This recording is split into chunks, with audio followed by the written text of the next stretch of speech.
اس گھر میں کوئی خاص چیز نہیں تھی، لیکن اس نے کہا کہ اسی کھاٹ پر ہم نے ان کو بٹھایا. ہمارے پاس تو 5 منٹ کا وقت تھا. ہم جو ہے فوراً چائے پی کر کے نکلنے لگے تو ان کے گھر سے اندر سے آواز آئی کہ آپ کے حضرت یہاں پر پوری رات بتائے تھے، پوری رات یہاں قیام کیا تھا، آپ 5 منٹ میں جا رہے ہیں. دل میں ایک عجیب سی کیفیت ہوئی. یہ وہ لوگ ہیں جنہوں نے دین کے لیے ساری چیزیں برداشت کی ہیں. میرے عزیزوں، ہاں علماء کو، قائدین کو سہولیات دینا یہ امت کے لیے ضروری ہے. ہمارے اکابرین آئیں تو ہم یہ نہیں کہتے کہ بیل گاڑی میں لے کے آؤ، ہم اپنی طاقت اور استطاعت کے مطابق ان کو اعلیٰ سے اعلیٰ انتظامات میں لائیں گے. لیکن جو ہمارے اکابر ہیں یا جو ہمارے علماء ہیں، انہوں نے ہمیں یہ سکھایا ہے کہ دین کے لیے اور میرے مصطفیٰ کی محبت کی خوشبو بانٹنے کے لیے جن کانٹوں پر بھی چل کر جانا پڑے تو جائیں گے اور حضور کا پرچم لہرائیں گے. عزیزان گرامی وقار، میں یہ بات کہاں سے چھیڑا اور کہاں پہنچ گیا سنیں. جب میں کہہ رہا تھا کہ ہمیں فرصت نہیں ملتی، وقت نہیں ملتا، تنگی ہوتی ہے جب تبلیغ کے سفر پر اور دوروں پر ہم چل پڑتے ہیں تو. لیکن ان کا حال یہ تھا کہ سال بھر ہر جگہ سے ان کو جلسہ پروگرام، جلسہ پروگرام، جلسہ پروگرام. میرے عزیزوں، ان کے مریدین کے برابر ابھی کسی کے مرید بھی نہیں ہیں. لاکھوں نہیں کروڑوں کی تعداد میں ہے. علماء بھی ہیں، مفتیان کرام بھی ہیں، بڑے بڑے لوگ ہیں مریدین میں. کتنے لوگوں کی کیا کیا معاملات ہوتے ہیں. آپ میں جو بات کہنے جا رہا ہوں توجہ. تبلیغی سفر اپنی جگہ پر، پروگرام ہر جگہ جانا ہے، وہاں لوگوں کا جھنڈ جو آتا ہے ٹوٹ پڑتا ہے، اسے سنبھالنا الگ، اور پھر مریدین کے شکوے شکایت وہ اپنے الگ. کروڑوں لوگ جو ہر ایک یہ چاہتا ہے کہ میرا پیر و مرشد میری رہنمائی کرے. کتنے لوگوں کی طرف سے خط آتے. یہ سب ہونے کے باوجود وہ حضور تاج الشریعہ دارالافتاء میں بیٹھ کر فتویٰ نویسی بھی کرتے تھے. فتوے آ رہے تو فتوے بھی لکھتے تھے. سفر بھی اپنی جگہ پر، مریدین کی رہنمائی بھی اپنی جگہ پر، اور اس کے علاوہ دارالافتاء میں بیٹھ کر کے فتویٰ نویسی بھی کرتے تھے. اتنا ہی نہیں میرے عزیزوں، اس کے علاوہ جو پھر مجھے سمجھ میں نہیں آتا ان کا وقت کیسے نکالتے تھے. اتنے تبلیغی دورے کرنے کے بعد آپ نے اپنی زندگی میں کئی کتابیں بھی تصنیف فرمائے، 1-2 نہیں. اعلیٰ حضرت کی لکھی ہوئی کتابوں کو عربی سے اردو سے عربی میں کرنا اور عربی سے اردو میں کرنا، یہ کام حضور تاج الشریعہ نے فرمایا. آپ کی 20 سے زیادہ کتابیں ایسی ہیں جو معرکۃ الآراء، ابحاث پر مشتمل ہیں، ایسی تحقیقی ہیں کہ یہ ترتیب کر دینا الگ بات ہے. ادھر سے کاپی پیسٹ کر کے بہت سارے لوگ کتابیں جمع کر لیتے ہیں. نہیں، حضور تاج الشریعہ کی جو کتابیں اس کو تصنیف کہا جاتا ہے. ترتیب نہیں، تصنیف ہے، اور ترجمہ ہے، تعریب ہے. یہ سب کتابیں لکھنے کا کب وقت ملتا تھا واللہ عالم. اس کے بعد میں آپ کو بتاؤں، تبلیغی دورے پروگرام اپنی جگہ پر، مریدین کی رہنمائی اپنی جگہ پر، فتویٰ لکھنا بھی ہے، کتابیں تصنیف بھی کرنا ہے. اس پر مزید یہ کہ ہم جب پڑھتے تھے بریلی شریف میں، جب جامعۃ الرضا میں، تو جب تک بریلی شریف میں رہتے بلا ناغہ ہمیں تحقیق کے طلباء کو روزانہ 2 کتابیں پڑھایا کرتے تھے. کتاب پڑھانے میں بھی وقت نکال. ایک دن اگر ہم سے تاخیر ہو گئی تو ناراض ہوتے، ابھی تک آئے نہیں بچے. جس کی اتنی مصروفیات ہوں وہ پھر درس و تدریس میں بھی مصروف ہے، تبلیغ میں بھی مصروف ہے، تصنیف میں بھی مصروف ہے، اور فتویٰ نویسی میں بھی مصروف ہے. اس پر مزید یہ کہ تھوڑا وقت ملے اور عصر سے مغرب کے بیچ تو قصیدہ بردہ پڑھنے میں مشغول ہے. ان کے وظیفے کا وقت ہے، سب وقت بندھا ہوا ہے. وظیفے کے وقت ان کے جو اوراد وظائف ہوتے تھے کوئی ان کو مخل نہیں ہوتا، کوئی خلل اندازی نہیں کرتا. میں بہت قریب سے دیکھی ہوئی چیزیں آپ کو بتا رہا ہوں. وظیفے بھی بلا ناغہ کرتے تھے. اب اس کے بعد آپ مجھے بتاؤ ان کو ٹائم کب ملتا ہوگا اپنے گھر والوں کے لیے اور پھر دوسروں کے لیے. کروڑوں مریدین ہیں، جلسے جلوس ہیں، کتاب لکھنا ہے، فتوے لکھنا ہے، طلباء کو پڑھانا ہے، اپنے وظیفے بھی کرنا ہے، اور پھر وقت پر مسجد رضا میں جا کر جماعت سے نماز بھی پڑھنا ہے. یہ نہیں ہے کہ یہیں پڑھ لیا، جماعت سے وہاں باہر نکلتے، نماز پڑھتے، جب تک رہے جمعہ آپ پڑھاتے رہے۔ اور اتنا ہی نہیں، پھر اس میں سے اور وقت ملتا تو نعت رسول بھی لکھا کرتے۔ پورا بخشش دیوان ہے آپ کا جو بارگاہ مصطفیٰ صلی اللہ تعالیٰ علیہ وسلم نے آپ نے پیش کیا ہے۔ وہ نعتیں بھی ایسی ہیں کہ اس میں اعلیٰ حضرت کا رنگ صاف نظر آتا ہے۔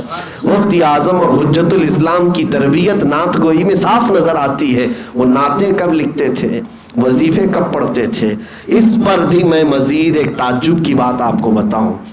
اس پر بھی یہ وہ لوگ ہیں جن کے بارے میں قرآن کہتا ہے رجال لا تلہیہم تجارت ولا بیع عن ذکر اللہ۔ کچھ لوگ، کچھ مرد ایسے ہیں دنیا میں کہ دنیا کی کوئی خرید و فروخت، کوئی تجارت ان کو اللہ کے ذکر سے غافل نہیں کر سکتی۔ اللہ فرما رہا ہے ان کو غافل نہیں کرے گی۔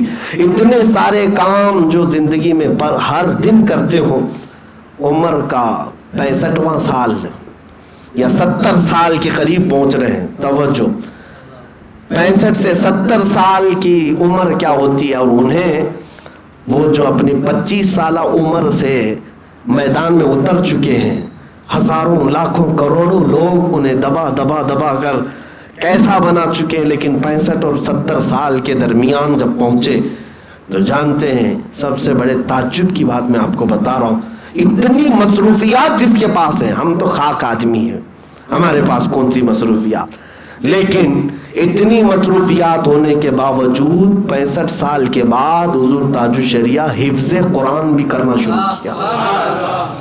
بچوں توجہ چاہتا ہوں، تمہارا ابھی کچی عمر میں بھی جذبہ شکست کھا جاتا ہے اور کہتے ہیں ارے نہیں قرآن حفظ کرنا بھی بڑا سخت ہے۔ وہ 70 سال کی عمر میں روزانہ قرآن یاد کرتے تھے اور سناتے بھی تھے، اور کس وقت جب ان کی آنکھیں جا چکی تھیں، آنکھوں کی بینائی ختم ہوئی، اس وقت وہ قرآن حفظ کر رہے تھے۔ تقریباً 16 پارے تک میں جانتا ہوں کہ جب وہ قرآن روزانہ حفظ کرتے تھے اور سناتے تھے، روزانہ حفظ کرتے تھے اور سناتے تھے۔ علم حاصل کرنے کی کوئی عمر ہی نہیں میرے عزیزوں، یہ تو جو ہمیں سامنے نظر آتی تھی وہ مصروفیات ہے، اور باقی جو باطن میں ان کی مصروفیات تھیں اللہ کے لیے اور رسول پاک کے لیے، وہ بیان سے زیادہ ہیں، بیان سے زیادہ ہیں۔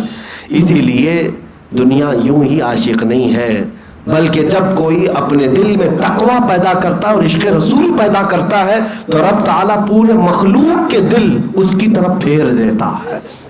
ہم نے دیکھا ہے کہ جب وہ نکلتے تھے تو ایسا لگتا تھا کہ شمع ہے اور پروانے ٹوٹ پڑے ہوئے ہیں، پروانے ٹوٹ پڑے ہیں۔ اور یہ اسی بات کی ہے دلیل ہے میرے عزیزوں، جو اللہ کا ہو گیا ساری کائنات اس کی ہو جاتی ہے، جو رسول کا غلام ہو گیا ساری خدائی اللہ تعالیٰ اس کی طرف پھیر دیتا ہے، ساری چیزوں کو اللہ تبارک و تعالیٰ اس کی طرف پھیر دیتا ہے۔ آج حضور تاج الشریعہ رحمۃ اللہ تعالیٰ علیہ کے جانے کے بعد ایک عہد کا خاتمہ ہو گیا، ایک دور کا خاتمہ ہو گیا، بلکہ اب صرف تاریخ یہ بیان کی جائے گی، دور تاج الشریعہ، زمانہ تاج الشریعہ، وہ ایک زمانہ تھے اپنے آپ میں، وہ ایک دور تھے اپنے آپ میں۔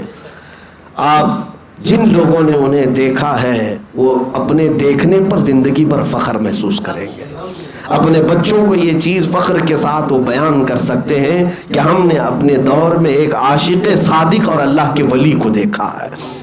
اس میں کوئی شک نہیں میرے عزیزوں۔ کرامتیں بیان کر کر کے لوگ اگر یہ سمجھتے ہیں کہ ولایت کے بہت اعلیٰ درجے پر ہم پہنچائیں، میں تو یہ کہتا ہوں کرامتیں بھی صادر ہوئی بہت ساری، لیکن بڑی کرامت سب سے یہ ہے کہ شریعت پر جو استقامت ہے، حضور پاک کی سنتوں کی پابندی ہے، یہ سب سے بڑی کرامت ہے۔ ہاں، پیروں میں تو بہت سارے ایسے پیر آ گئے ہیں تمہیں پتہ بھی نہیں ہے، وہ تو دین سے بھی بھاگے ہوئے ہیں، شریعت سے بھی بھاگے ہوئے ہیں، اور لوگ یہ سمجھنے لگ جاتے ہیں کہ پیر ہونے کے بعد شریعت کو نہیں لینا ہے، وہ الگ راستہ، یہ الگ راستہ ہے۔ ہاں، ایسے پیروں کے لیے ہی تو میں بار بار کہتا بھی ہوں، اے میرے عزیزو الرٹ رہو، یہ 2 نمبری لوگ ہیں، یہ ڈھکوسلا ہیں، یہ تمام دین کے قزاق ہیں، ڈاکو ہیں، جو اس لبادے میں آ کر کے لوٹ مار کرتے ہیں۔ اس بات کو دیکھنا کوئی اگر ٹھوکر سے سکہ نکال کر کے دکھا دے تو اس کے پیچھے بھاگ مت جانا. کوئی اگر ہوا پر اڑ کر کے بھی دکھائے تو اس کے پیچھے پیچھے مت ہو جانا, اللہ والا ہے, یہ پہنچا ہوا ہے. صاف کر کے دکھائے, لیکن سب سے پہلی چیز یہ دیکھنا میرے نبی کی شریعت پر ہے یا نہیں. اگر حضور کے طریقے پر ہے تو پھر وہ اللہ تبارک و تعالیٰ کی طرف لے جانے والا ہے. یہ ہمارے لیے معیار ہے اور کسوٹی ہے. الحمدللہ ہمیں اس بات پر فخر ہے کہ سرکار حضور تاج الشریعہ رحمۃ اللہ تعالیٰ علیہ کی بارگاہ میں رہنے کا اور آپ سے پڑھنے کا شرف ملا ہے. اور آج میں آپ کے سامنے بھی یہ کہتا ہوں کہ جو کچھ بھی اللہ تبارک و تعالیٰ نے زبان میں قوت عطا کی یا آپ کے درمیان خدمت دین کا جذبہ ہے, میں سمجھتا ہوں کہ یہ فیض تاج الشریعہ ہے. ان کی تربیت یا ان کی محبت اور عنایت جو آج میرے پاس ہے, یہ میرے لیے سب سے بڑی سعادت ہے. اور میں ڈگریاں آج تک لوگوں کو نہیں بتاتا کہ میں حافظ ہوں, قاری ہوں, عالم ہوں, مفتی ہوں, فلاں ہوں, ڈکا ہوں. نہیں میرے عزیزوں, میں تو ایک عام سا آدمی ہوں.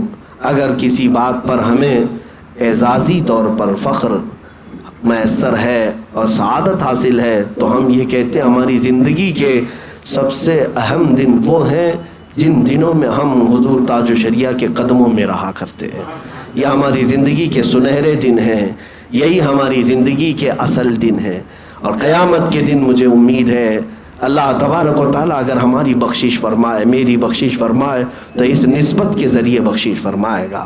میں گندا نکما صحیح میرے عزیز بچوں جو مجھ سے وابستہ ہیں, جو میرے قریبی ہیں, میرے شاگرد ہیں, یا جو مجھ سے منسلک ہیں, میں ان سب سے کہتا ہوں کہ ہو سکتا ہے میں گندا ہوں, میں برا ہوں, لیکن میرے مشائخ الحمدللہ ایسے ہی ہیں جیسے اعلیٰ حضرت نے فرمایا کیسے آقاؤں کا بندہ ہوں رضا, بول بالے میری سرکاروں کے, بول بالے میری سرکاروں کے. ہم نے جس کے ہاتھ میں ہاتھ دیا ہے اس کا سلسلہ رسول پاک تک جو پہنچا, ہر اس سلسلے میں موجود ولی اپنے اپنے زمانے کا قطب رہا ہے. وہ قطب رہے ہیں, وہ ان مشائخ سے الحمدللہ ہم تک یہ فیض پہنچا ہے. میں آخر میں اسی شجرے پر اپنی بات کو ختم کرتا ہوں.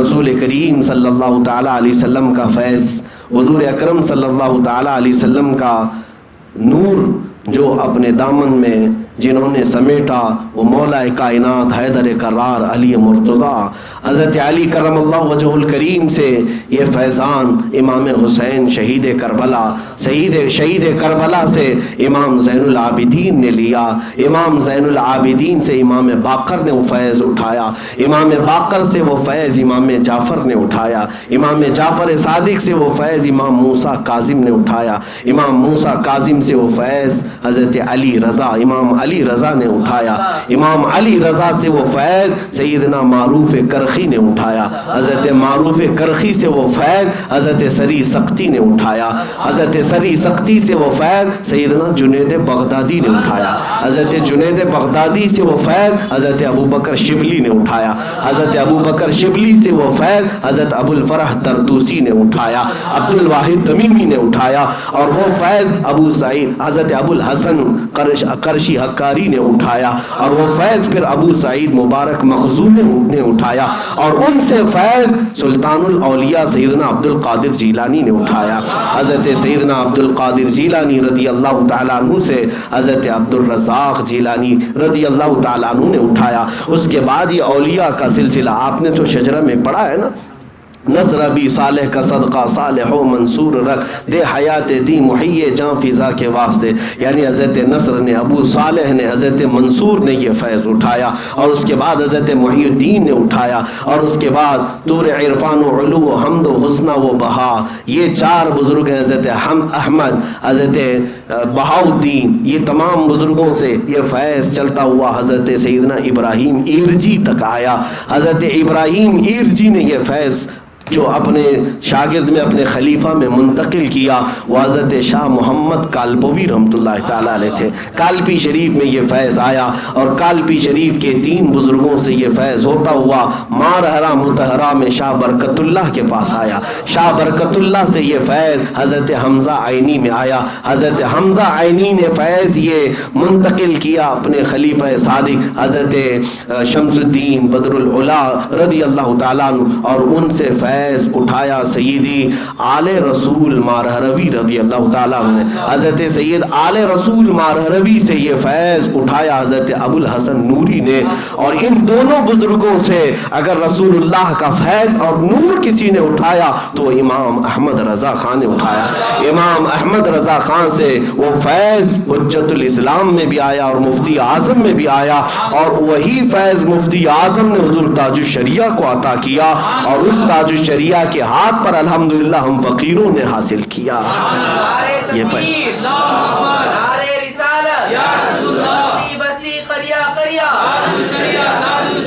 بستی بستی قریا قریا تاج الشریعہ تاج الشریعہ نعرہ تکبیر اللہ اکبر نعرہ رسالت یا رسول اللہ۔ میرے عزیزو، یہ بات میں نے اسی لیے عرض کیا کہ یہ وہ سلسلہ ہے جس کو سلسلۃ الذہب کہا جاتا ہے۔ اس کی ہر کڑی سونے سے زیادہ قیمتی ہے، اس میں موجود ہر شے اپنے زمانے کے ولی کامل ہے۔ نبی پاک صلی اللہ تعالیٰ علیہ وسلم کی بارگاہ سے یہ فیض یہاں تک پہنچا ہے۔ اللہ کریم اس فیض سے ہمیں ہمیشہ وابستہ رکھے اور ان کی غلامی میں زندگی عطا فرمائے، اور عشق رسول کی دولت میں مولا جلائے، اور عشق رسول کے ساتھ ہمیں اللہ اٹھائے۔ قیامت کے دن مولا انہی بزرگوں کی جماعت میں رسول اللہ صلی اللہ علیہ وسلم کے جھنڈے تلے ہمارا حشر فرمائے۔ مولا کریم حضور تاج الشریعہ کی قبر پر رحمت و انوار کی ہزاروں رحمتیں بارش فرما، ان کی مرقد پر، ان کی تربت پر مولا تو کروڑوں رحمتیں نازل فرما۔ مولا میرے مرشد گرامی کو رسول کریم صلی اللہ تعالیٰ علیہ وسلم کا پڑوس بنا دے، حضور اکرم صلی اللہ علیہ وسلم اور ان کے صحابہ کی انجمن میں انہیں جگہ عطا فرما۔ اے کریم خدا رحم الراحمین، ان کے قدموں کی برکت سے ہم اور یہاں حاضرین جو عرس تاج الشریعہ میں آئے ہیں، مولا سب کو عشق رسول کا جام عطا فرما دے۔ آج کے ان حالات میں عرس تاج الشریعہ میں مولا تیری بارگاہ میں ہم التجا کرتے ہیں، ان تمام گستاخان رسول کو ہلاک و برباد کر دے۔ مولا کان سنتے سنتے پک گئے ہیں تیرے نبی کے شان میں گستاخیاں، اسلام قرآن اور تیری ذات کو جو گالیاں دی جاتی ہیں، مولا غیب سے تو کوئی ایسی چیز نازل کر کے ان سب کو خاکستر کر دے۔ اے رب ذوالجلال، اے کریم خدا رحم الراحمین، مولا اگر تو ہمارا امتحان لے رہا ہے، ہماری آزمائش ہے، تو مولا ہم توبہ کرتے ہیں اپنے تمام گناہوں سے۔ مولا تیرے امتحانوں کے ہم قابل نہیں، تیری آزمائش میں اترنے کے قابل نہیں۔ اے رب ذوالجلال، بے حساب ہم سب کو معاف کر دے، بے حساب ہم سب کو معاف کر دے، مولا بے حساب ہم سب کو معاف کر دے۔ اے کریم خدا، یہ نسبت قادری ہمیشہ ہمارے ساتھ قائم و دائم فرما۔ یا رب العالمین، یا کرم الاکرمین، قادری کر قادری رکھ قادریوں میں اٹھا، قدر عبد القادر قدرت نما کے واسطے۔ اے رب کریم احسن الخالقین، مولا اس محفل میں جتنے لوگ آئے ہیں اپنی ضرورتیں لے کر ان کی ضرورتیں پوری فرما دے، جو بیمار ہیں انہیں شفا دیتے ہیں۔ اے رب ذوالجلال، ہم میں سے جو مقروض ہیں ان کے قرضوں میں آسانیاں دیں، جو بے اولاد ہیں انہیں صاحب اولاد بنا دیں، جو ناحق مقدمے اور جیلوں میں ہیں مولا ان کی رہائی کی سبیل پیدا فرما، جو بے روزگار ہیں انہیں حلال روزیاں عطا کر، مولا ہم سب کو حراموں سے محفوظ کر۔ اے کریم خدا، گناہوں کے مرض سے شفا دے دے، گناہوں کی بیماری سے شفا دے دے۔ الہ العالمین، ہم بد سہی، نکمے سہی، ہم بد اخلاق اور گنہگار سہی، مگر مولا تیرے دربار میں وسیلہ لاتے ہیں ان مشائخ کا جو تیرے حبیب پاک کے سچے غلام ہیں اور تیرے محبوب ہیں۔ مولا ان اولیاء اور ان مشائخ کے واسطے ہماری دعائیں قبول فرما لے۔ یا الہی رحم فرما مصطفیٰ کے واسطے، یا رسول اللہ کرم کیجئے خدا کے واسطے، مشکلیں حل کر شہ مشکل کشا کے واسطے، کربلائیں رد شہید کربلا کے واسطے، سید سجاد کے صدقے میں ساجد رکھ ہمیں، علم عقد باقر علم خدا کے واسطے، صدق صادق کا تصدق صادق الاسلام کر، بے غضب راضی و کاظم اور رضا کے واسطے، بیر معروف و سری معروف دے بے خود سری جند حق میں گن جنے دے با صفا کے واسطے بہر شبلی شیر حق دنیا کے کتوں سے بچا ایک کارک عبد واحد بھیریا کے واسطے بل فرح کا صدقہ کر غم کو فرح دے حسن و سعد بالحسن اور بو سعید سعد ازا کے واسطے قادری کر قادری رکھ قادریوں میں اٹھا قادری کر قادری رکھ قادریوں میں اٹھا قدر عبد القادر قدرت نما کے واسطے احسن اللہ لہو رزقا سے دے رزق حسن بندہ رزاق تاج الاسفیاء کے واسطے نصر بی صالح کا صدقہ صالح و منصور رکھ دے حیات دی معیے جاں فضا کے واسطے تور عرفان و علو و حمد و حسنہ و بہا دے علی موسیٰ حسن احمد بہا کے واسطے خانہ دل کو زیادہ روئے ایمان کو جمال شہزیاں مولا جمال الاولیاء کے واسطے بیر ابراہیم ہم پر نار غم گلزار کر بھیک دے داتا بھکاری بادشاہ کے واسطے خانہ دل کو زیادہ روئے ایمان کو جمال شہزیاں مولا جمال الاولیاء کے واسطے دے محمد کے لیے روزی کر احمد کے لیے خان فضل اللہ سے حصہ گدا کے واسطے دین و دنیا کی ہمیں برکات دے برکات سے عشق عقد عشقیے عشق انتما کے واسطے حب اہل بیت دے آل محمد کے لیے کر شہید عشق حمزہ پیشوا کے واسطے دل کو اچھا تن کو ستھرا جان کو پرنور کر اچھے پیارے شمس دین بدر العلا کے واسطے دو جہاں میں خادم آل رسول اللہ کر حضرت آل رسول مقتدی کے واسطے نور جان و نور ایمان نور قبر و حشر دے بالحسین احمد نوری لقا کے واسطے کر عطا احمد رضا احمد مرسل ہمیں میرے مولا سیدی احمد رضا کے واسطے حامد محمود حماد احمد کر مجھے میرے آقا سیدی حامد رضا کے واسطے سائے جملہ مشائخ یا خدا ہم پر رہے رحم فرما آل رحمہ مصطفیٰ کے واسطے یا خدا اختر رضا کو چرخ پر اسلام کے رکھ درخشاں ہر گھڑی اپنی رضا کے واسطے صدقہ ان آیا کا دے چھے عین عز و علم و عمل عفو عرفہ عافیت ہم سب گدا کے واسطے الى اشرف النبی الاکرم محمد المصطفیٰ صلی اللہ علیہ وسلم وآلہ واصحابہ وأولیاء ملته وجميع المسلمين والمسلمات خاصة إلى أرواح مشايخ سلسلة القادرية رضوان الله عليهم أجمعين الفاتحة.